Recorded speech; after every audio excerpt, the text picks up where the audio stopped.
en lo que hoy es el Autódromo de Buenos Aires, excavando y casi siempre a partir de una casualidad, un asentamiento prehispánico o los restos de un asentamiento prehispánico que probablemente sea el más antiguo de la ciudad de Buenos Aires. Sin temor a equivocarnos, podemos decir, es el más antiguo que hay en lo que hoy sería el territorio de la capital federal de la República Argentina. Ahí, al menos ahí, hubo un asentamiento que nos permite saber cómo vivían aquellos argentinos que no eran argentinos, anteriores a nuestra propia existencia. De hecho, nosotros tenemos claramente otro origen. Teresa Cavado y un invitado muy especial. Sí, bueno, él es profesor. Hola, Ulises. Hola, ¿qué tal? Ulises Camino, que es el que lidera todo este proyecto. Él es profesor de la Universidad del Museo Social Argentino, de la Facultad de Artes. Y contalo vos, porque esto ha sido un trabajo de investigación de dos universidades, podemos decir nuestra, una universidad argentina y de la Universidad del País Vasco. Bienvenido, Ulises. Bienvenido, gracias, buenas tardes por la invitación. Sí, es un trabajo en conjunto con la Universidad del Museo Social Argentino, la Universidad del País Vasco, con la Cátedra de Paisaje y Conservación de Paisaje del País Vasco y Arqueología. También participa la UBA a partir de profesionales y estudiantes de excavación. Y es un trabajo arduo en conjunto que en realidad empezó en el 2014 a hacerse excavaciones sistemáticas. Y en realidad se buscaba lo que es la primera fundación de la Ciudad de Buenos Aires, la de 1536. Claro. La de 1536. ¿No está hallada? ¿No se sabe dónde fue? No, esa primera, o sea, se pensó en el momento que estaba en el famoso Parque Lezama, pero ahí no hay ningún rastro, se excavó en el año 86 plenamente, muy bien, y hay absolutamente ninguna evidencia arqueológica. Y se decidió que en ese lugar se había fundado y se puso un monumento arbitrariamente a don Pedro Mendoza, pero bueno, no fue ahí. Y nosotros entonces, perdón, Ulises, en las excavaciones los arqueólogos lo que buscan son piezas, objetos. Restos materiales.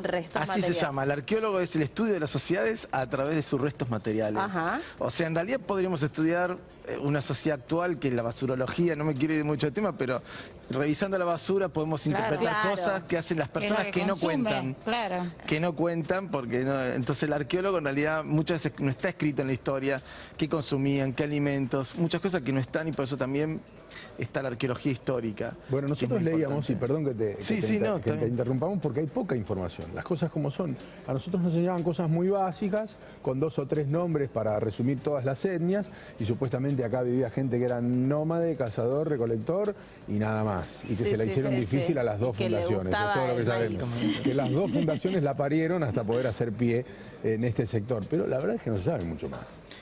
No, por eso es raro, en realidad se sabe poco. Y nosotros en realidad buscando este primer contacto, porque sabíamos que había indicios de que ahí había materiales tempranos, hicimos la excavación, se fueron ampliando.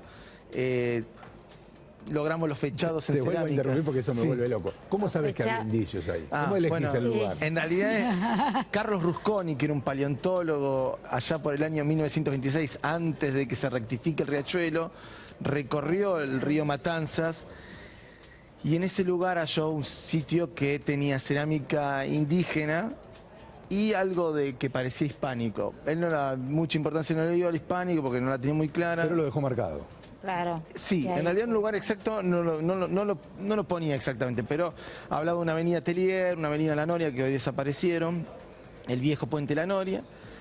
Eso desapareció con la rectificación, entonces a partir de superposición que hice yo en mi tesis doctoral 2012 de cartas satelitales con cartas topográficas antiguas, reducimos la zona donde podría haber estado ese lugar y excavamos. Entonces empezamos a hacer sondeos sistemáticos. Y en estos sondeos sistemáticos apareció piezas cerámicas de filiación prehispánica. ¿Cuántas personas intervinieron, Ulises, aproximadamente? Bueno, en estos años, en estos 3 años y medio, y hay más de 300 personas que han pasado por el proyecto, o sea, porque también hay geólogos. Claro. Después están los físicos, que yo digo, el estudio del fechado, esto se hizo con termoluminiscencia, que se hizo en España. ¿Cuánto te dio? Eso es. 5 antigüedad? fechados hicieron. Están todos los 5 fechados muy juntos entre el 1200 y el 1300. ¡Wow! Mucho antes. Increíble. Y esa cerámica, Increíble. presuntamente, ¿para qué se habría utilizado? ¿Para alimentarse? Claro, cerámica que se usaba para cocinar los Vajilla. alimentos. Era vajilla. Fundamentalmente, o sea, vajilla para servirlos y algunos que eran expuestos al fuego, o sea, para conservar. Ah, eso detectaron. Conservar alimentos también, claro, eso es lo ¿Y que en qué podemos estado saber. se Conservaban, encontraron? cocinaban, cazaban. ¿Con Claro. qué cazaban? Y con artefactos de piedra, que nosotros decimos artefactos líticos. Pero acá no hay flechas. piedra. No, y la tenían que traer de Tandilia, Ventaña o del Uruguay. De esos 3 lugares tenemos detectadas materias primas. O sea que para ellos que iban caminando, imagínense que No era había caballo. No había caballo, camino es un intercambio de larga distancia, podemos decir que es más lejos Y que Ulises- ir hoy a la China, O digamos. sea que encontraron puntas de lanza o de proyectil Son más chiquititas. pétreo, que no se corresponde con la geografía del lugar. Exacto. Que estas Y- personas traían de lejos, sí. ¿Y cuándo se da por finalizada la excavación? ¿Hasta dónde uno dice, bueno, en esta zona encontré tal evidencia material, puedo determinar que acá hubo un asentamiento aproximadamente de tal fecha a tal fecha, y hasta dónde o qué se desprende a partir de esto? Eso es importante. Bueno, en este caso nosotros lo que queremos terminar de ver son las huellas, o sea, hasta dónde llega el sitio para que quede delimitado perfecto, se pueda conservar. En realidad estamos luchando, tratando de conseguir que haya una ley de la ciudad para que ponga en valor y conservación de este Claro, sitio, bueno. porque es único. Como decís, probablemente no aparezca un sitio más en la ciudad de esta característica, porque el sitio está muy alterado de la ciudad autónoma de Claro. Buenos Aires. Es único y todavía existe. Entonces tenemos la responsabilidad de no excavarse en su totalidad. Los arqueólogos tenemos que dejar cosas para arqueólogos que tengan tecnología del futuro, les quede espacio. Por lo tanto, lo que hay que hacer es limitarlo ahora, estar seguro hasta dónde llegan los márgenes, hasta dónde va agotándose. Eso todavía nos falta, hay que hacer por lo menos una campaña más de ese tipo. Y bueno, para eso también necesitamos el acompañamiento de las autoridades. Claro, las autoridades de la ciudad de Es Buenos de la Aires, ciudad, correcto. ¿Qué lograron legislativa. determinar? Y- ¿Pasaron mucho tiempo ahí? ¿Estuvieron de paso? ¿Hay restos humanos? ¿Enterraron a alguien ahí? Bueno. Y el ¿O hay tema- gente que pasó y se fue? Y puedo hacer una pregunta en conjunto con lo que decís, ¿y cómo se manejó todo el tema de la tecnología? ¿Cómo sacan las fechas precisas? ¿Cómo se estudia todo eso y cómo se va a conservar eso? Bueno, hay Muchas varias preguntas, sí. ¿Qué determinaron? Preguntaba yo. Él me preguntaba qué determinamos. Bueno, mirá, restos humanos no encontramos. Eso no quiere decir que no haya en otro Claro. sector del sitio, porque nosotros tenemos excavado alrededor de 120 metros cuadrados en estas 3 campañas. O sea, hay lugares todavía importantes y hay aparte, por ejemplo, abajo de las gradas del autódromo que no vamos a poder excavar nunca, sabemos que sigue el sitio. Así que hay lugares donde vamos a quedar sin Mirá vos. poder excavar. Lindo. Tenemos restos de alimentación, de lo que sabemos. O sea, tenemos la presa principal era el venado de las Pampas. En este lugar era abundante, era un bañado que seguramente venían los venados de las Pampas y era la presa principal que se iban a obtener.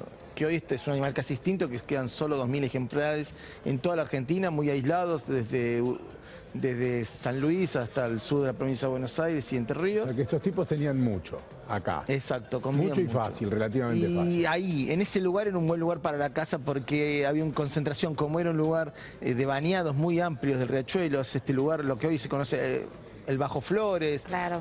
Lugano, y era un lugar alto, porque el autódromo está justo en un lugar alto, como un promontorio que estás al lado del río y domina todos estos bañados, Ves. era un lugar, ves todo, de hecho hoy vos ves del mismo autódromo se ve edificio de Puerto Madero, es increíble, sin subirse a ninguna grada. Imagínate que podían ver y cazar estos animales, que estaban los animales también iban ahí porque hay agua, hay Claro. mucho vegetal. Con agua mucho y abundante. comida.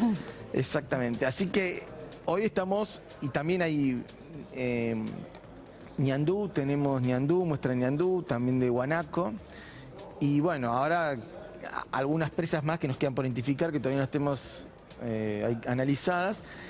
Y la pregunta tuya era cómo se fechó, qué tecnología Claro, se usó, la si termoluminiscencia. tenemos nosotros la tecnología suficiente como para... No, lamentablemente esas tecnologías... en nuestro país no hay. La termoluminiscencia, que es la que se usó en este caso, que no es el carbono 14, solo en Sudamérica y en Brasil, y todavía no está muy regulada. O sea, que tuvieron que trasladarlas. Se fueron a España, las piezas en España, en Europa hace mucho tiempo que se usa la termoluminiscencia, y en esta horquilla tan precisa se da como válido los fechados. Y la termoluminiscencia es una técnica que hacen los físicos, no intervenimos los arqueólogos, nosotros seleccionamos las muestras, sabemos las altitudes, qué lugares están. Ellos lo que hacen es poner la cerámica a la misma temperatura expuesta, a la misma temperatura que se coció. Esa pieza larga una luz y más tiempo estuvo enterrada, menos tiempo sin ver la luz. El pulso es distinto y se puede retroceder con un coso físico, con un reloj físico. Y ellos te lo pueden dar la cronología. Una maravilla. Nosotros hablando Es un mundo pavada. aparte. Sí, yo solo pensaba eso. Ulises, ¿se puede determinar a través de las piezas que rescataron o el material que rescataron cuántas personas habitaban en ese asentamiento y si eran principalmente hombres o si era una población mixta, cómo estaban organizados? Qué interesante lo que Sí, preguntas. a ver, no tenemos enterratorios por ahora, por lo cual nos cuesta saber cómo era la salud de las personas, ese tipo de cosas que es interesante conseguir entender los cuerpos. Sí era mixto, eso estamos seguros, porque etnográficamente y tenemos las cerámicas, tenemos restos de casas. Y estos pueblos, porque se hacen silogismos etnográficos con los pueblos vivientes, que es los cazadores-recolectores que vieron en algún momento. Los restos de casa es un indicio de que se quedaban bastante tiempo. No, y las divisiones social del trabajo eran las mujeres, muchas hacían la cerámica, hacían la recolección, porque tenemos frutos, y los frutos y todo eso lo hacían las mujeres, la casa generalmente la hacían los hombres. Esto es por analogías etnográficas, lo que sucedió en los pueblos del mundo, y los arqueólogos usan eso, que es lo como estaban sucediendo, es como la forma de ver lo más cercano que podemos ver estos cazadores-recolectores. Y lo mismo sabemos que esta gente vivía en la abundancia, que trabajaba poco, que no necesitaba con 4 horas a la semana de casa era suficiente para mantener la cantidad de comida en casa. Mirá cómo vivíamos en Buenos Aires. La recolección en el 1300. La recolección por ahí era más cantidad y eran pocas densidad poblacional. Y ahora porque los cazadores Poca densidad. 50 personas, eso es lo máximo que podían llegar a tener. Entre 30 y 50 personas. Son grupos pequeños, claro, no tienen una densidad. El planeta, la densidad que vemos en el planeta humano es a partir del Neolítico con la revolución de la agricultura hace 10.000 años. Antes de 10.000 años éramos 5 millones de personas en todo el planeta Tierra, así que imagínense, hoy... Somos 7.000, creo. Te puedo hacer una pregunta más. Es increíble lo que me da expandió la intriga. agricultura. ¿Qué presupuesto se necesita para llevar adelante una campaña como esta? Bueno, Y pensá mucho, que esto hace 3 años, Meli, o sea que están investigando. y ¿no? muchos 3 recursos, años, ¿no, claro. Ulises? Sí, hace 3 años que empezamos a excavar. En realidad esto empezó en el 2012. Más todavía. En la O búsqueda sea, hace bibliográfica 5 empezó años. antes. Y necesitas varios grupos de trabajo, por eso también la conservación que yo me había preguntado, que hacen in situ, se hacen los restauradores y conservadores de la UMSA, trabajaron ahí junto con pasantes de la UMSA. La UMSA tiene la carrera de conservación de obras de arte de la Facultad de las Artes. Es la única universidad que tiene una facultad Y privada una cosa de más arte que en me el llamó la país. atención que nos contaba antes, que es alucinante. Perdón. Estaban al lado del riachuelo. En la zona de bañados no comían pescado. Bueno, sí, no encontramos un rastro de pescado. Exactamente. Si los arqueólogos no encontramos evidencias materiales, entonces, es porque no hay. Aparte, si habría, es algo totalmente marginal, porque encontramos restos de hueso, no es que no se conservan, encontramos roedores que se conservan menos. ¿Y por ahí no habrán sabido pescar? No era lo que venían a buscar ahí. Sí Ulises. pescaban, pero probablemente irían al Río de la Plata. Acá iban a cazar este animal que en alguna época del año, claro, el venado del Pampa se concentraba ahí. Es un buen recurso, es manso y mucha carne, sí. Ulises, vos dijiste que todo esto se está estudiando en España, las fechas y todo. Eso, Sí, las fechas, sí. Después vuelve a nosotros, Sí, ese material se va a exactamente. exponer, lo vamos a poder ver todos. Bueno, para verlo todo depende, otra vez, esto depende de las autoridades. Las Hay que piezas hacer un arqueológicas, Y sí, en las algún piezas lado arqueológicas no lo tenemos son que del ver. arqueólogo, sino que son del gobierno de la Son- ciudad, se hacen son de fechados. todo. Exactamente, y eso sería lo mejor, poner un centro de interpretación, que la gente conozca que había personas llegadas ante los españoles, población prehispánica acá nomás, en Villa Riachuelo, y que puedan visitarlo los colegios. Bueno, mira, solamente voy a hacer una pregunta para irnos a la pausa y quiero que los televidentes y ustedes cierren los ojos y digan como quién habla él. Cerrar los ojos. La última pregunta A es, ver. ¿qué necesitan una ley? Una ley para que se ponga en valor el patrimonio arqueológico y social y cultural de estos viejos habitantes y de los pueblos originarios en la Ciudad de Buenos Aires. ¿Cómo quién habla? ¿Sergio Massa? No, Santiago del Moro. Puede ser. Y nos vamos a la pausa. Ya venimos. Chao. Ah, la pausa no. Pará, ¿a dónde va? Francisco Urrutia nos está Ah, llamando. Urrutia en el móvil. ¿Qué pausa ni pausa? Dale, Urrutia, vos en vivo.